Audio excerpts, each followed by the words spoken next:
Ito po yung thermostat baby bottle. Itong color pink yung ano niya, heat sleeve niya. Dito po iinit yung water. So, kailangan, di ba, maglalagay ko ng water dito.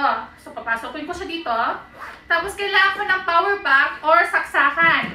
Pwede nyo po siya i-connect sa direct sa voltage. Or, pwede power bank. So, i-connect nyo lang yung USB cord doon sa power bank.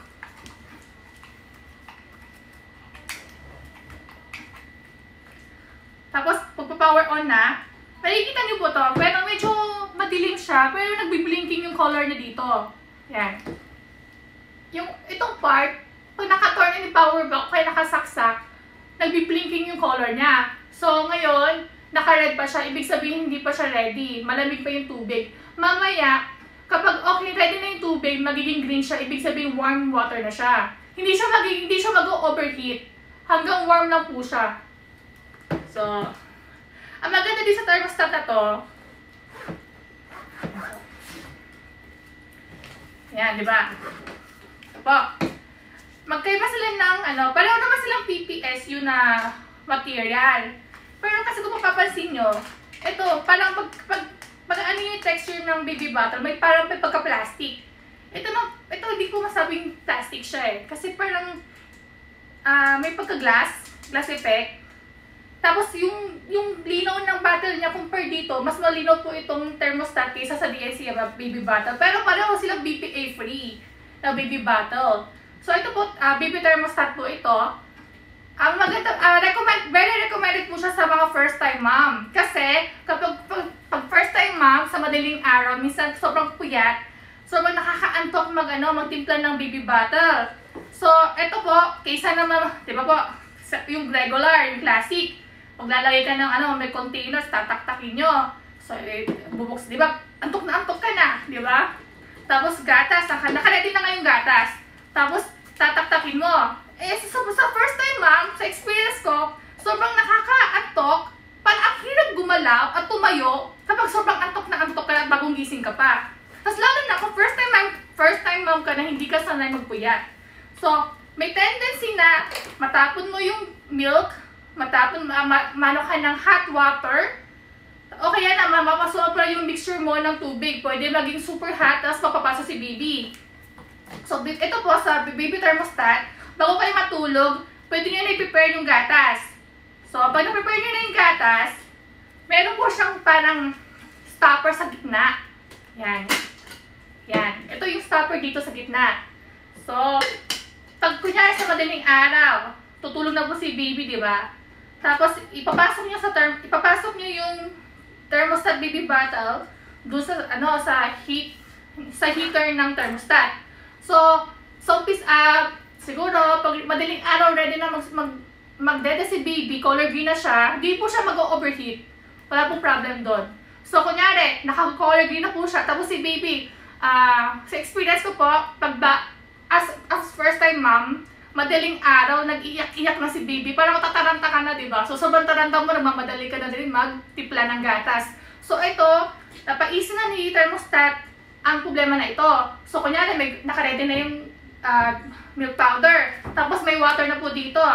So, kiklik mo lang po to, i-press nyo itong parang dito sa gitna. May parang butas dito sa gitna, tapos i-press mo. Tapos, lalabas ito. Narinig niyo po ito? Yan.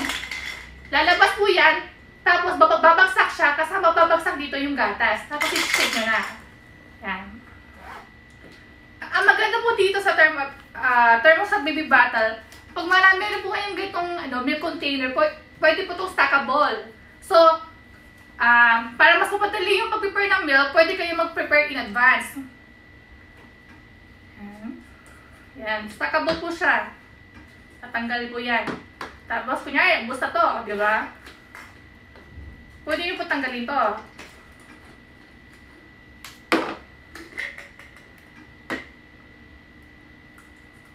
Tapos, ito na sa panibagong milk naman.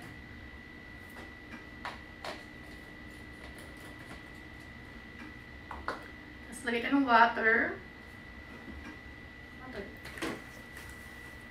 Ito, water po yan.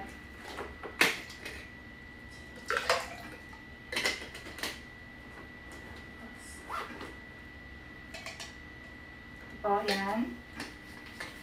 So, tapak mo lang po yan. Lalabas na po yung gatas.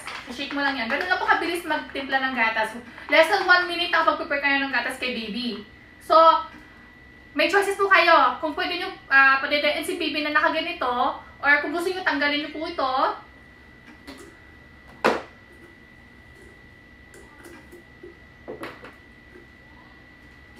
yan. Ito. Magiging ano na po siya, mas maliit na. So, para kung nababother kayo, sobrang haba naman ng baby bottle, pwede ganyan naman. Tsaka pwede po, pag newborn baby pa si baby, kapag medyo malaki pa sa kanya to, pwede ito lang gamitin nyo. So, ganun din, ilalagay nyo yung stopper niya, yung bilog. Tapos, kukonect ko lang po itong handle. Tsaka yung takip. So, yan. Ito, pang newborn baby na po ito. Yan. So, ito po, compatible po ito sa Pigeon brand. Kung meron kayong Pigeon brand na baby bottle, compatible po yan dyan. So, tatanggalin nyo lang po ito. Yan. Yan po. Di ko lang sure kung compatible siya sa baby bottle. Tingnan po natin kung compatible siya.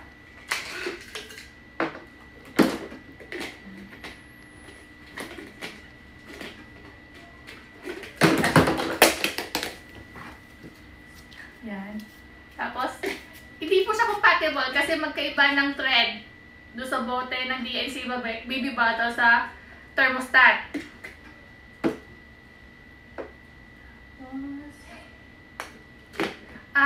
Matagal ko na po siyang ginagamit sa DNC, itong thermostat baby bottle kasi malaking convenient din po ito kapag nata-travel ka. Pag nata-travel ka, hindi mo naman, iba ko kasi ginagawa, di ba? Kukuha ng bote. May na-prepare na milk container. So, tatak-takin mo pa. Diba? Tak-tak-tak. Tapos, minsan, maglalagay ka pa ng hot water. Kasi may mga baby na sanay sa warm water. Iba naman cold water lang. Ako kasi, mas prefer ko naka-warm. Pa nagtitimpla ng bote. Ay, ng baby bottle. So, minsan, ma-under ka sa sasakyan. Medyo nag-wiggle. Nag-yuyuyuwa yung malikot yung sasakyan. So, minsan, gumaganon-ganon kaya, yan po, yan. Tapos, minsan natatapon yung gatas na papasok ka. So, medyo hasag mo ng bata. Tapos, minsan, matataranta ka pa lalo kapag yung baby mo, sobrang iyak na, gutom na. So, parang minsan mapapaiyak ka na kasi, natataranta ka na din. So, para sa akin, kung first time mom ka, tapos mahilig ka mag-travel, magandang investment po bumili ng thermostat baby bottle. Meron po tayong 3 color ng heat sleeve. Meron pong yellow, may blue, may pink. Ito po, pink. Yan. So, mararamdaman nyo po siya kapag okay na yung water kasi mainit na po yung heat sleeve niya. Hindi naman sa warm. Warm feeling na po yung heat sleeve niya. Kapag okay na po yung tatanggalin nyo po yan.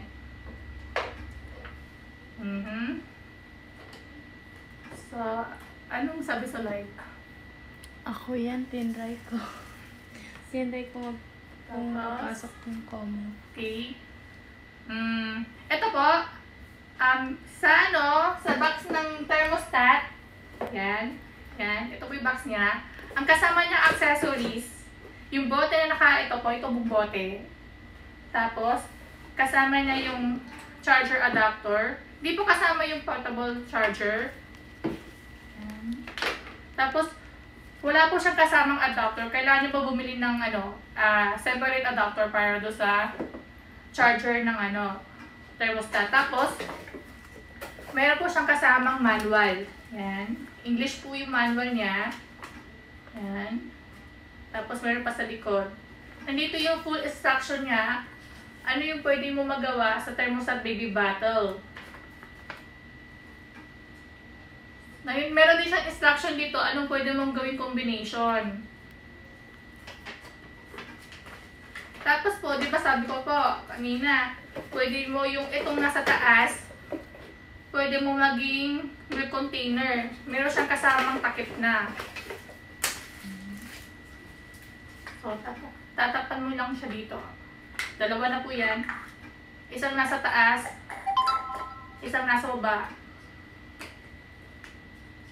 Yan. So, para hindi matapon, mabubuksan yung gatas. So, yan.